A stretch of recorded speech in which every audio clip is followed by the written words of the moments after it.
بسم اللہ الرحمن الرحیم۔ مختصر القدوری کا باب نمبر 37 ہے، کتاب الرضا، سبق نمبر 1 میں خوش آمدید۔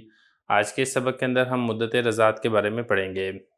عبارت دیکھ لیں: قلیل الرضاء و کثیرہ اذا حصل فی مدت الرضاء تعلق به التحریم و مدت الرضاء عند ابی حنیفہ رحمہ اللہ تعالی 30 شہرا وعندہما سنتان واذا مضت مدت الرضاء لم يتعلق بالرضاء التحریم ويحرم من الرضاء ما يحرم من النسب إلا أخته من الرضاء فإنه يجوز له أن يتزوجها ولا يجوز أن يتزوج أخته من النسب وأخت ابنه من الرضاء يجوز أن يتزوجها۔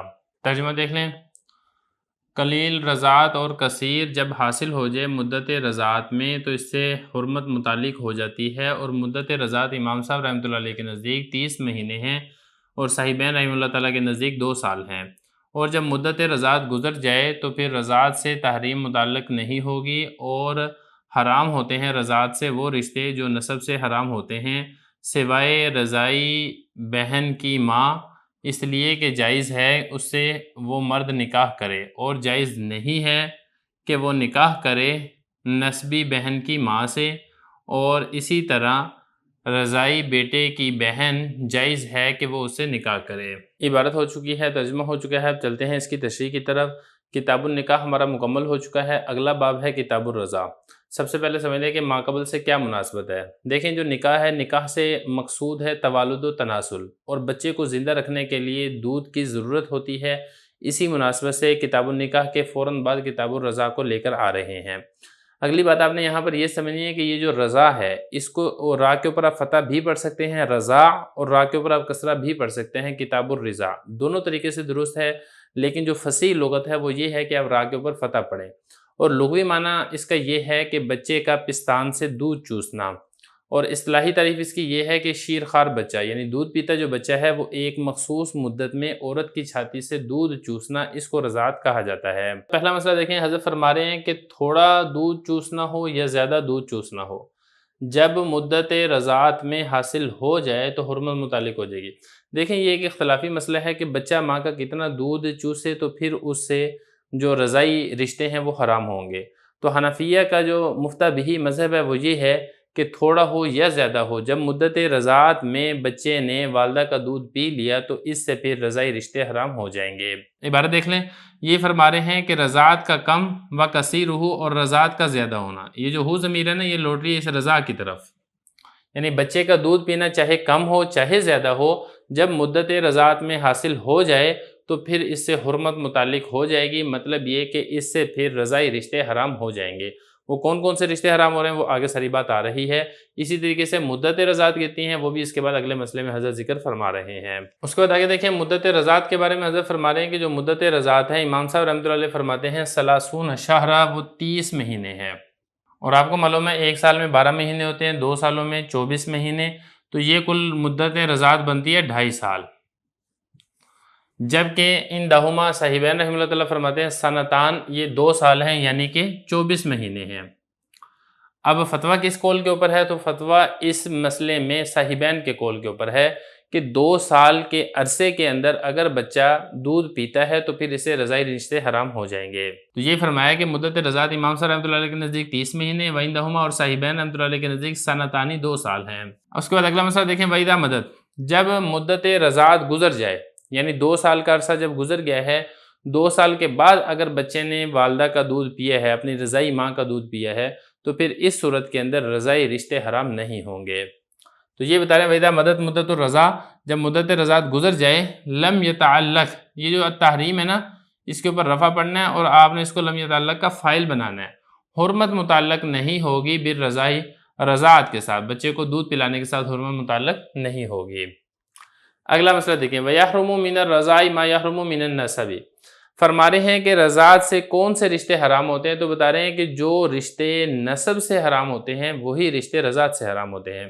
مثال کے طور پہ نسب کے اعتبار سے اگر آپ دیکھتے ہیں تو بچے کا والدہ سے نکاح کرنا جائز اور حلال نہیں ہے، بالکل اسی طریقے سے بچہ اپنی رضائی ماں سے بھی نکاح نہیں کر سکتا ہے، یا اسی طریقے سے جو بچی ہے وہ اپنے سگے باپ سے جیسے نکاح نہیں کر سکتی ہے، بالکل ایسے ہی بچی اپنے رضائی باپ سے بھی نکاح نہیں کر سکتی ہے۔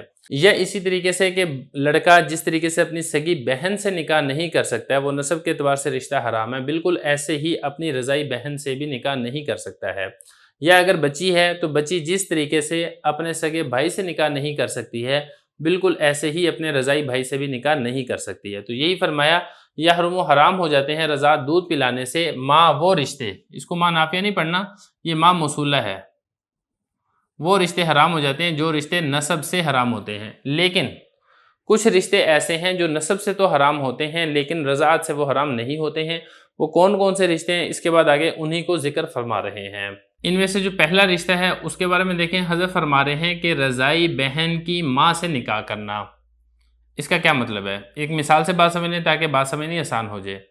دیکھیں مجیب اور سلمہ ان دونوں نے دودھ پیا ہے بشرا کا، تو یہ بشرا کیا بنی؟ رضائی ماں۔ اور یہ جو سلمہ ہے یہ مجیب کی کیا بنی؟ رضائی بہن۔ لیکن یہ جو سلمہ ہے اس نے جس طریقے سے بشرا کا دودھ پیا تھا اس نے اسی طریقے سے رخشندہ کا بھی دودھ پیا ہے، تو یہ جو رخشندہ ہے یہ سلمہ کی کیا بنی؟ رضائی ماں۔ لیکن یہ جو رخشندہ ہے یہ مجیب کی رضائی ماں نہیں ہے کیونکہ رخشندہ نے مجیب کو دودھ نہیں پلایا ہے۔ اب مسئلہ یہاں پر یہ سمجھیں کہ یہ جو مجیب ہے اس کی یہ جو رضائی بہن ہے سلمہ، مجیب کا رضائی بہن کی رضائی ماں رخشندہ سے نکاح کرنا جائز اور حلال ہے، یہ ایک فرق ہو گیا۔ تو یہ بتا رہے ہیں کہ رضاعت سے وہ رشتے حرام ہو جاتے ہیں جو نسب سے رشتے حرام ہوتے ہیں، مگر رضائی بہن جیسا کہ اس مثال میں سلمہ جو کہ رضائی بہن ہے اس کی جو والدہ ہے رخشندہ جو کہ سلمہ کی رضائی ماں ہے اس سے مجیب کا نکاح جائز اور درست ہے۔ یہ بتا رہے ہیں یجوز جائز ہے اس لڑکے کے لیے، لہو اس لڑکے کے لیے ان یتزوجہا یہ کہ وہ اس کی رضائی ماں سے نکاح کرے، سلمہ کی رضائی ماں رخشندہ سے۔ ولا یجوز ان یتزوج ام اختہ من النسب، لیکن یہ والا رشتہ جو رضاعت سے جائز اور حلال ہے نسب سے یہ والا رشتہ حرام ہے۔ اب وہ کیسے؟ اس کی مثال بھی دیکھ لیں، یہی والی مثال آپ دیکھ لیں، مجیب اور سلمہ اب ہم کہتے ہیں کہ یہ دونوں حقیقی بہن بھائی ہیں، یہ رضائی نہیں بلکہ حقیقی بہن بھائی ہیں۔ اب یہ جو سلمہ ہے اس کی جو والدہ ہے وہ یہ ہے بشرا، اور یہ جو سلمہ ہے اس کا والد یہ کیا ہے؟ یہ ہے خالد۔ اب مجیب کے لیے سلمہ کی جو حقیقی والدہ ہے بشرا اس سے نکاح کرنا جائز اور حلال نہیں ہے، ایک صورت۔ دوسری صورت اس میں یہ ہوگی سلمہ کا والد تو ہے خالد اور والدہ ہے بشرا، اور یہ جو مجیب ہے مجیب کا والد ہے خالد اور والدہ ہے ہندہ۔